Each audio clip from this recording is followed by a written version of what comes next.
welcome. Half-Life. Now, I usually don't talk about things from the 90s, at least game-wise, outside of the Final Fantasies, and I think that's literally it. But I think it's time to talk about what is one of, if not the best, game of the 1990s, and that is the original Half-Life, as I said.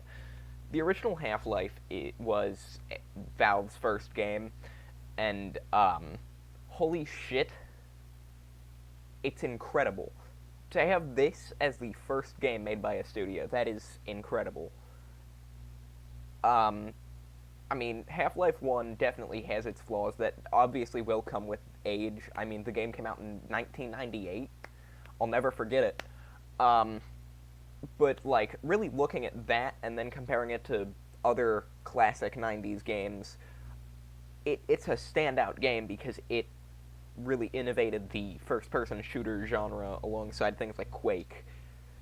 And, I mean, without this game, we wouldn't have the sequel, which I'll talk about later, and it's one of my favorite games of all time.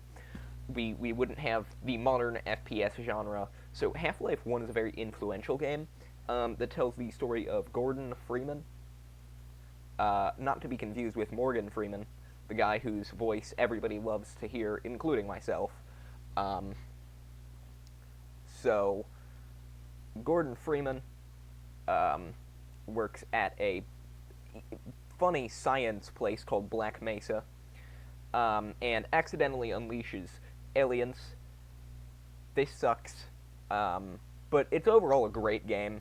Like I said, it really did innovate the uh, first-person shooter genre. Definitely helped.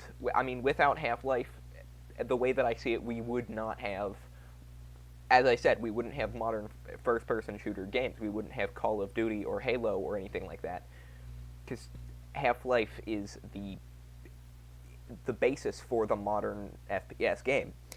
It's very influential. It's a very, very well-known classic. It's a phenomenal game with a great cast of characters.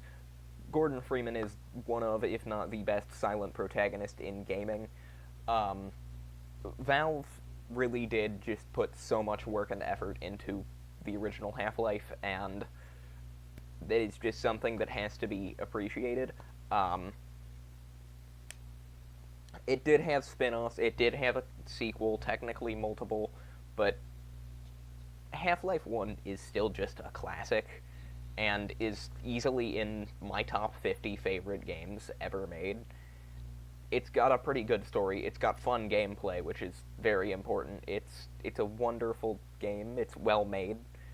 It has everything. I will give it a 9.5 out of 10. Half-Life. My only real question is, where the fuck is the other half of my life? Where did Valve take it? But overall, it is a really well done, really phenomenal, enjoyable game. So yeah. Could it have used work? Yes. Now I'm going to delve into the flaws with Half-Life. The gameplay can get kind of repetitive because there's a total of like 3 enemy types, which can be a flaw. The PS2 port is kind of ass. I don't have it, I don't own it, but I have played it a couple of times, and it's not worth the like $50 that you pay for it. The G-Man is a recognizable character. That's not a flaw, actually. I don't know why I brought that up now, but he's the G-Man. It'll probably be in the thumbnail. I don't know. We'll see.